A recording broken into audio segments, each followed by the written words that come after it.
भटकती हुई आत्मा। रात के लगभग 2 बज रहे थे और बाहर बारिश भी बहुत तेज हो रही थी।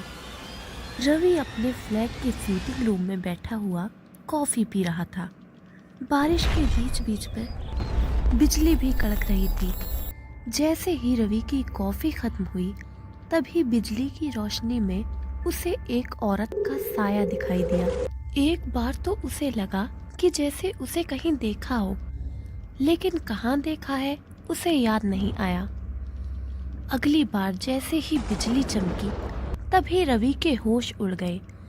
वो साया उसके सामने था और वो कोई और नहीं बल्कि उसकी पत्नी नीलिमा थी, जो 2 साल पहले मर चुकी थी।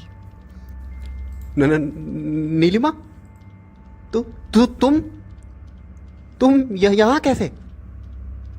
उसके चेहरे पर भय साफ साफ दिखाई दे रहा था।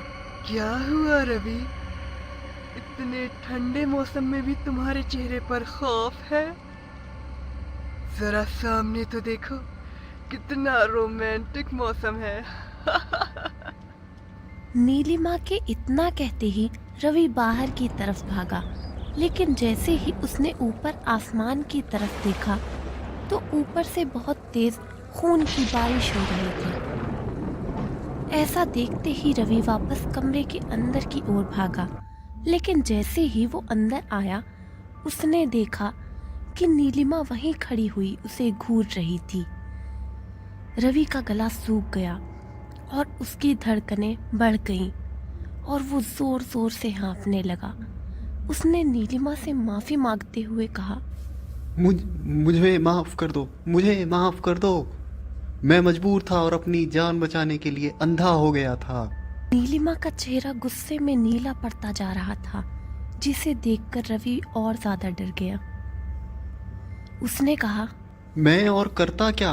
हमारे कुल पुरोहित के कहे अनुसार मेरे जीवन को बचाने के लिए मेरी पहली पत्नी की मृत्यु होनी जरूरी थी। इसीलिए मैंने तुम्हें धक्का देकर मार दिया। मुझे माफ कर दो, मैं तुम्हें मारना नहीं चाहता था।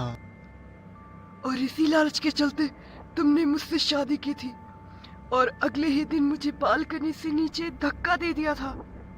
मुझे माफ कर दो। लेकिन मैं तो तुम्हें मारना चाहती हूँ। अपनी हत्या का बदला लेना चाहती हूँ मैं, जिसे तुमने एक हादसा बना दिया। इतना कहकर नीलिमा रवि की ओर बढ़ती है और अपनी जान बचाने के लिए रवि पीछे हटता है, लेकिन जल्द ही उसकी चीख हवा में गूंज उठती है। अगले दिन फ्लैट के बाहर भीड़ लगी हुई थी। एक आदमी कह रहा था, बेचारे डॉक्टर साहब, बड़े ही बदकिस्मत थे। शादी के अगले दिन ही पत्नी चल बसी, फिर उसकी याद में ऐसे बावरे हुए कि हर जगह उन्हें वही दिखाई देती रही, और अब 2 साल बाद ये भी ऐसे ही संसार छोड़कर चले गए।